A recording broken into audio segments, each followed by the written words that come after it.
All right, so Kinjo and I are doing another workout. We're going through this park.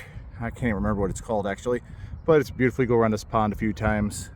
I would say the pond's at least half a mile, maybe 3/4 of a mile. You can go around a few times and get a good workout. But I wanted to stop for a moment and tell a story I promised I'd tell earlier, and that was about when Kinjo got into it with a Great Dane. This was not a good day. It was a mistake largely on my part and on the part of the owner of the Great Dane. The owner of the Great Dane, we both had our dogs on a leash, and we took them into an empty fenced-in area, and not at the same time, not purposely. We just both ended up there together.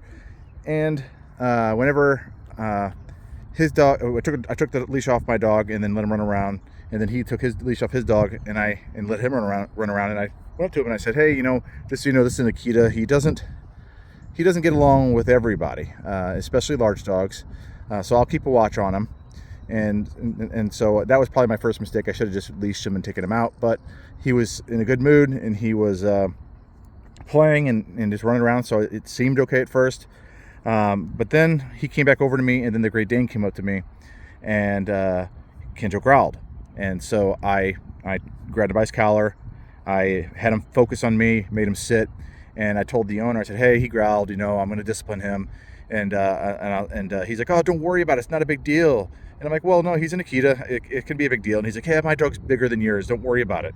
I'm not worried about it. I'm like, and mistake number two on my part was to accept that answer from him. And his mistake was actually to blow it all off when I pretty much said, "Hey, it's probably not a good up to this point, Kinjo had actually never bitten a dog, but he has growled before." So the Great Dane left, ran off a little bit, and so he went back to playing again. And then when the Great Dane came back over towards me again, Kinjo growled again. And so here's mistake number three in my part, was that I had him sit, put him in the down position, and I told him to go on your side, which I'll demonstrate real quick here. On your side. On your side. On your side. On your side. Good boy. I probably repeated that too many times. So just that. Free. You're free, buddy. Or you can stay there, I don't care.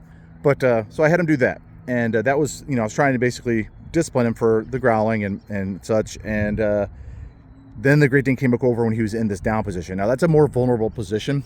And so Kinjo objected to that big time. He jumped up like before I could even grab him. And I was probably about as far away from him as I am right now, maybe even a little bit closer.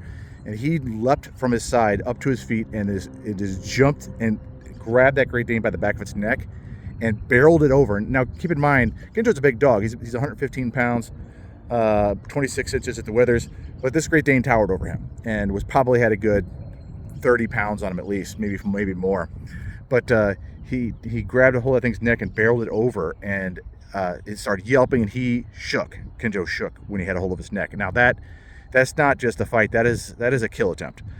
So I mean, since I was so close, I grabbed him literally, and when this happened, it probably was about a full 2 seconds, and that's how quick it was and how quick it was over. But all that happened in a 2-second period, and I grabbed him by his collar and I just yanked him back and got him off. Now, luckily that dog was okay, but I asked the guy if his dog was okay. He said yeah, and then he took his dog and put it on a leash, and I took Kinjo on a leash, and I went walking. I walked out with him, and the other guy walked off the other direction. So that was a very bad encounter, and this was earlier on when I had Kinjo. He was still a little bit younger, and I was still kind of getting the feel of him and his tolerance and how he behaves and his triggers. And I made a lot of mistakes there that day, and that other guy made some mistakes too.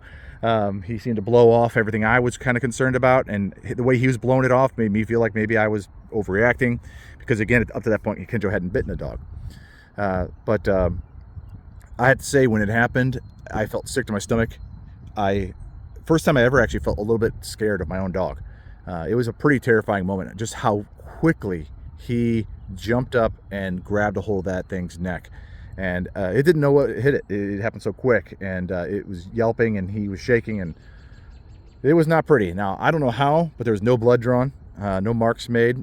Maybe it's because I got there so quick, but it was a bad day. And so that's the story about Kinjo getting into it with the Great Dane. It happened really quick. It wasn't like a prolonged fight. Most dog on dog aggressive encounters don't last that long because usually people are separating them. But and maybe he wasn't full on going on as much as I'm saying, because I was able to pull him off pretty quickly. He didn't have like a lock where he wasn't letting go. As soon as I yanked on him, he released. But it was not pretty. It was scary. And we left, and I haven't seen that guy since, and I'm glad for it too, because I feel mostly responsible because it was my dog that did it. Now, there was a lot that happened there. It wasn't just the humans failing their dogs that day, but also the Great Dane wasn't reading Kinjo. Kinjo definitely gave it many warnings that the Great Dane should have picked up on, but it ignored them. It did ignore them, and it kept approaching him even though he had growled, even though he had warned it off. He wasn't ever accepting of that dog getting close. He pretty much, every time he got close, Kinjo's body language would say, "Get away from me," and then he would, of course, verbally express it with a growl, hard eye contact. But the dog it would maybe stop for a minute and stare at him, then it'd walk a little bit away, go play, then it'd immediately come back over again. So it kept pushing the boundaries, and that was, of course, another part of the failure of the humans. We should have intervened long ago, but like I said, mistakes are made, and I was learning on the go as well. So that was actually the last time that I ever took him to a dog park and let him run free, or not just a dog park, but any fenced-in area where there's other dogs. So it doesn't have to be a dog park, but it could just be a fenced-in area where people are just maybe letting their dogs run free, which is what this was. So ever since then, I keep a leash on him.